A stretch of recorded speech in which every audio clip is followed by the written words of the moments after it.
Hey, everybody. Welcome back to the Shut the Front Door podcast. My name is Johnny Kazemka with Harvey, Goodman, Realtor, and this is the podcast for real talk about real estate. And today we are talking about the ugly side of demand. It's a point of contact or point of communication that we've had on this podcast before. If you have any questions, I open the tables for debate. Anyone who's watching this live, please, your comments, your likes, your shares, your follows, everything, it's interactive. It should show right up on the screen and behind me. At least I can see your comments here. And what do I mean by the ugly side of demand? Well, it's no, secret that the prices of just everything in life, seemingly from coast to coast, from north to south, everything has gone up in value, while most people's wages or salaries have remained the same. It has been a real struggle for a lot of people. So in my world, in the world of real estate, it tends to be the single largest financial transaction that people make in their lifetime, let alone if you have to mix in the rise in price of just groceries or utilities or just, anything. Look at the prices of cars and stocks and houses and shoes. Everything has gone up. So how do we explain in our world, in the real estate world, how pricing can go up while interest rate goes up? Wouldn't you think that a negative side effect of the interest rates rising knocks people out of the market then if there's not as many buyers? Wouldn't you think that it would have a reduction in price to kind of counteract? Well, in some places it does. But this is the ugly side of demand. And it's actually one of the perks of living in the Ohio Valley, if you can believe me. And if you don't, give me a minute, I can still win you over. So what do I mean by that? Well, go back a few years ago, go back to post-COVID, where people were entering into the market because of the interest rates being as low as they were.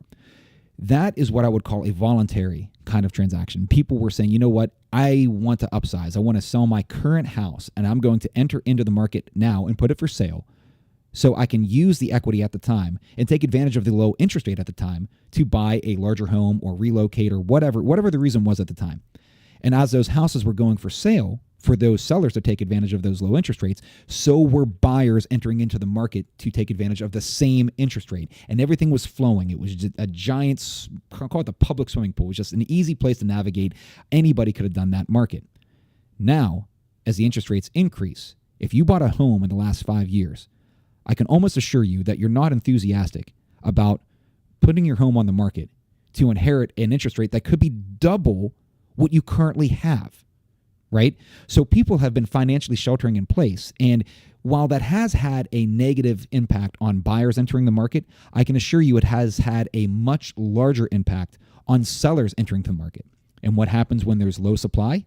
You get high demand, just for all the wrong reasons. So post-COVID, low interest rates, everybody's singing Kumbaya. That is a voluntary market. It was easy. Now we're on the rough side of this. So why do I say this about the Ohio Valley? Well, one of the perks of living in the Ohio Valley is that we are relatively immune to negative financial, large-scale economic impacts. So we talk about recession, we talk about, rising interest rates and all these things. There may very well be an impending real estate crash, coast to coast, north to south, again, the whole nationwide thing. But I ask you, again, I hope these podcasts age well because I've said this dozens of different times and I'm saying it here again. Think back to any economical downturn in the Ohio Valley in its history that you can remember. And I ask you to point to any index pertaining to the real estate market. Was it foreclosure rate? Was it housing cost? Was it, point to something. Point to me where the Ohio Valley real estate market has ever crashed, and I will wait. It doesn't happen. Think about 2008, right? The last recession. Okay. The market here may have stalled a little, but it certainly did not crash. You look around the rest of the country and people are losing hundreds of thousands in equity overnight. That doesn't happen here. Our market is 2 steps forward, 1 step back. Recession looks like California staring back at West Virginia.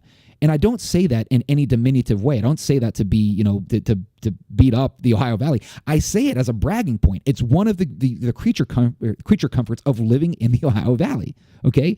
So when people go through economic hardship, they tend to find more cost-effective means, whether it's pertaining to living or groceries. And I know people that now grow their own food that never did it before because it's cheaper than having to go buy groceries all the time. People change. They adapt, right?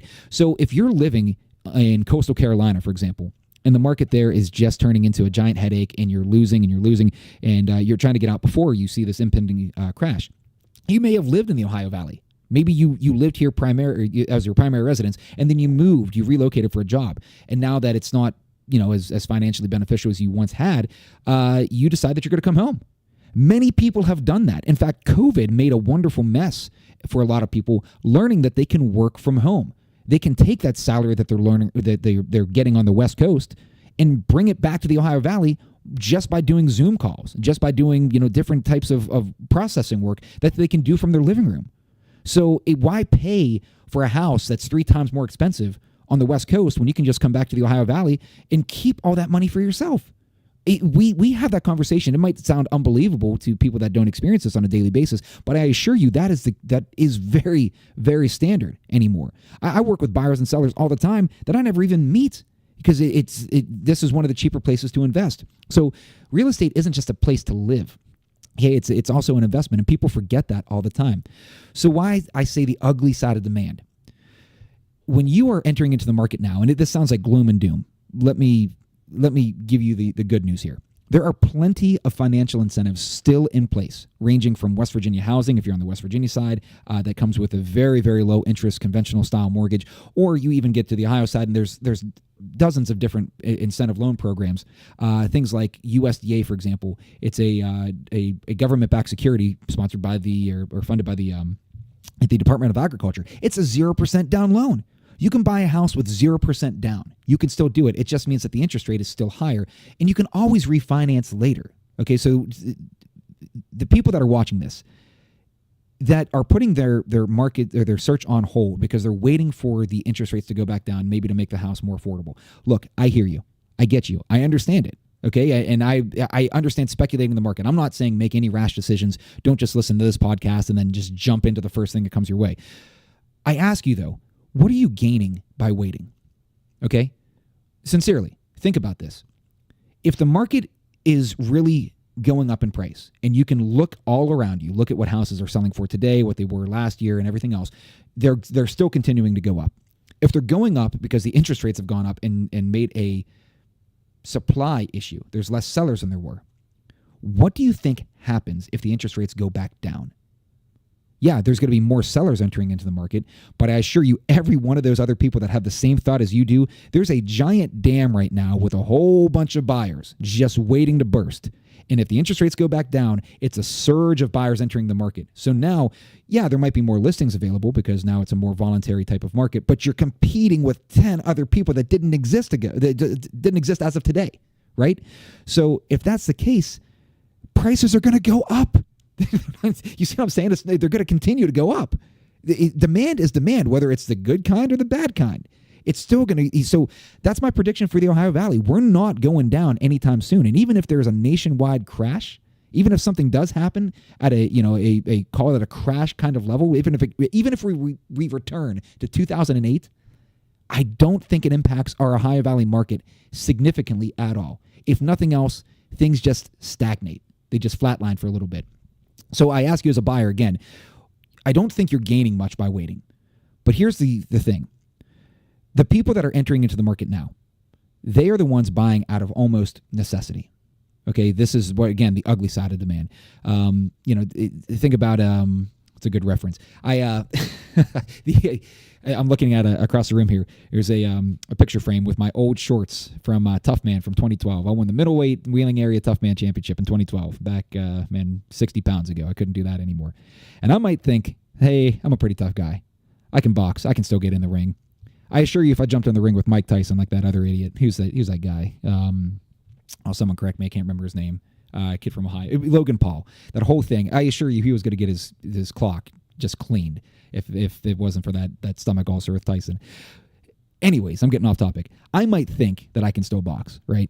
I assure you, I cannot keep up with either of those two, right? That is the area where I would just get knocked out. Okay, the buyers entering into the market now, they are the equivalent of those.